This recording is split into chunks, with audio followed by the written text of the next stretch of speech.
as the abolitionist movement gained strength in the northern United States, the issue of slavery contributed to a rebellion that was brewing far to the south in Texas. At that time, Texas was still part of Mexico, but American immigrants living in the region had come to outnumber the native-born Mexicans.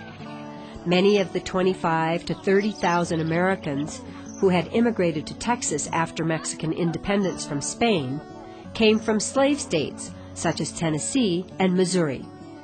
They had created small farms, but a lot of them hoped to establish large slave plantations like those they had known in the United States. However, in Mexico, slavery had recently been declared illegal. Mexico had also refused to let any more Americans immigrate to Texas.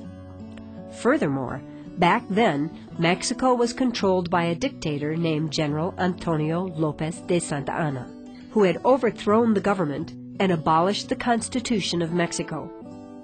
The American immigrants were angered at Santa Anna's actions, but they also wanted the bans on slavery and immigration lifted. By the end of 1835, the Texans had captured the city of San Antonio and had even formed their own government. General Santa Anna decided to put a halt to the rebellion in Texas and assembled a force of 5,000 troops to march on San Antonio. The arrival of the Mexican force surprised the Texans, and they rapidly withdrew behind the walls of the old Spanish mission of San Antonio de Valero, known locally as the Alamo.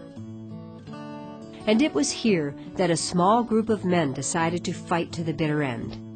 Mexican forces laid siege to the Alamo and trapped the defenders inside.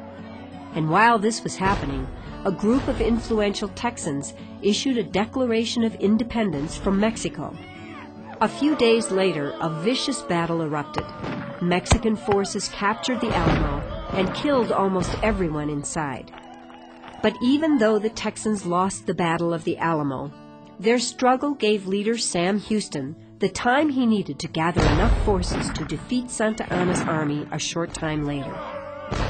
As a result, an independent nation called the Republic of Texas was born. While Texas gained its independence, the United States held elections, and voters chose Jackson's vice president, Martin Van Buren, to be their new leader. Also that year, just to the northeast of the new Republic of Texas, a 25th state called Arkansas joined the Union as a slave state. 9 years later, the same year that Andrew Jackson died, Texas gave up its independence and was admitted to the Union as a slave state as well.